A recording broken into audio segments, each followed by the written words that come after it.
Om Swastiastu. Perkenalkan, nama saya Iwan Ardi Suryaputra, NPM 059. Di sini saya akan mempresentasikan tentang proporsi dan skala.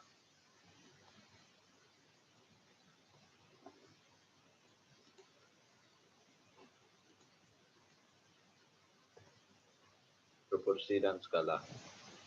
Proporsi merupakan kesesuaian dimensi dari elemen arsitektur dengan lingkungan sekitar dan juga fungsi serta aspek arsitektural lainnya seperti lokasi, posisi, dan juga dimensi objek lainnya.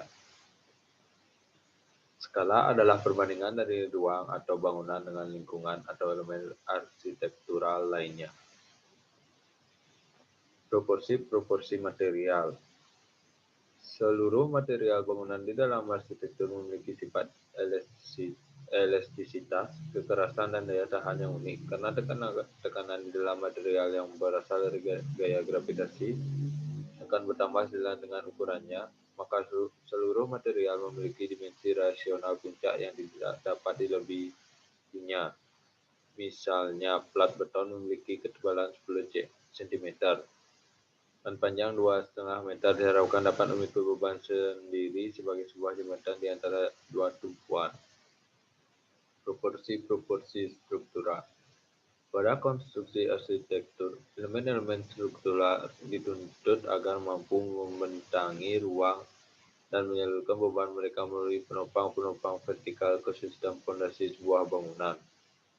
Contohnya yaitu balok. Balok menyalurkan beban secara horizontal melintasi ruang menuju penyangga-penyangga vertikalnya.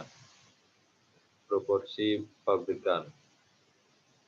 Banyak unsur arsitektur yang diukur dan dibuat perbandingannya. Karena unsur-unsur ini dibuat secara massal di dalam pabrik, maka mereka memiliki ukuran-ukuran dan proporsi standar. Blok beton dan bata biasa misalnya diproduksi sebagai blok modul bangunan. Meskipun ukuran mereka berbeda satu sama lain, keduanya diproporsikan dengan dasar yang serupa. Sistem proporsi. Sekalipun sudah mempertimbangkan hambatan-hambatan proporsional yang dikenakan pada suatu bentuk melalui sifat alami bahan, fungsi struktural atau proses produksinya, desainer masih tetap mampu mengendalikan proporsi bentuk dan ruang di dalam ataupun di sekeliling bangunannya. Contohnya, persepsi kita akan dimensi fisik arsitektur tentang proporsi dan skala tidak akurat. Adapun teori-teori proporsi yakni sebagai berikut. Penampang emas, susunan klasik, teori Renaissance, modular, Kent, antropometri, skala. Jenis-jenis proporsi. Jenis-jenis proporsi ada 3, yaitu aritmetis, geometris, dan harmonis. Penampang emas, golden section. Golden section dapat didefinisikan sebagai perbandingan antara dua buah penampang garis atau dua buah dimensi suatu sosok bidang, di mana bagian yang kecil berbanding dengan yang lebih besar, sementara yang bagian lebih besar berbanding dengan jumlah keduanya.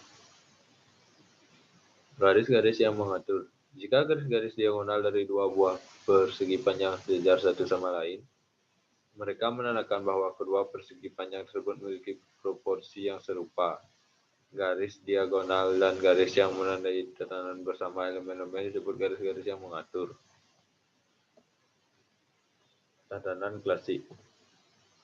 Bagi bangsa Romawi dan Yunani kuno, klasik, tatanan seperti tatanan Ionik dan kuil Lysius Athena mempresentasikan ke dalam proporsi elemen-elemen mereka melalui eksperimen keindahan dan harmoni yang sempurna.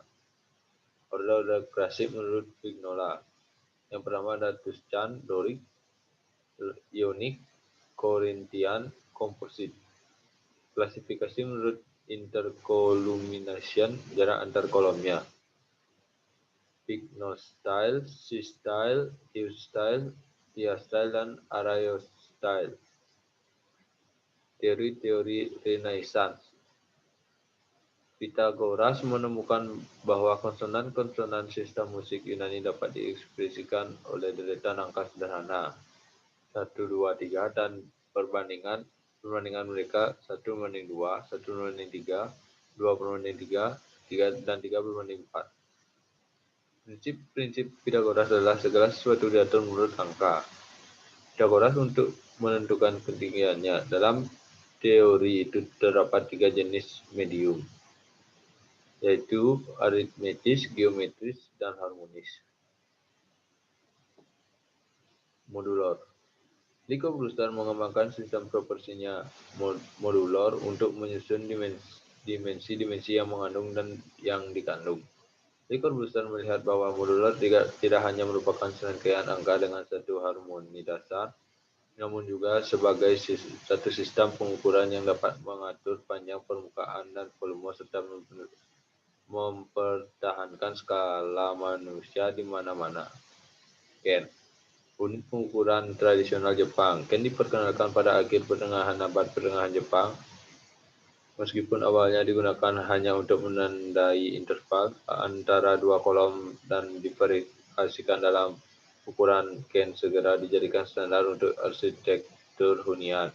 Ken jadi satu pengukuran mutlak. Ken tidak hanya merupakan sebuah unit pengukur untuk konstruksi bangunan. Antropometri. Antropometri merujuk pada pengukuran proporsi dan besaran tubuh manusia. Metode antropometri adalah mencari perbandingan, simbolis ataupun abstrak, melainkan fungsional. Mereka menyatakan bahwa bentuk dan ruang di dalam arsitektur dapat menjadi penampung atau perpanjangan tubuh manusia dan oleh karenanya ditentukan melalui ukuran-ukurannya. Skala. Dalam menghadapi persoalan skala, kita selalu membandingkan satu hal dengan yang lainnya. Kita menggunakan skala untuk menentukan perbandingan yang menentukan hubungan antara suatu ilustrasi dengan apa yang dilambangkannya. Skala manusia. Skala visual yang merujuk kepada seberapa kecil atau besar suatu dampak berkaitan dengan ukuran normalnya atau pada ukuran benda lain dalam lingkungannya. Berskala kecil biasanya yang kita maksudkan adalah bahwa benda tersebut terlihat lebih kecil dari ukuran normalnya. Perbandingan skala. Struktur arsitektural dari beberapa periode dan tempat bersejarah yang digambar dengan skala serupa. Persepsi kita mengenai seberapa besar suatu benda atau suatu tempat adalah selalu relatif terhadap lingkungan dan ukuran yang biasa kita rasakan. Sekian presentasi dari saya. Apabila ada kesalahan kata, mohon dimaafkan. Saya tutup dengan Parama Santi. Om Santi Santi Santi Om.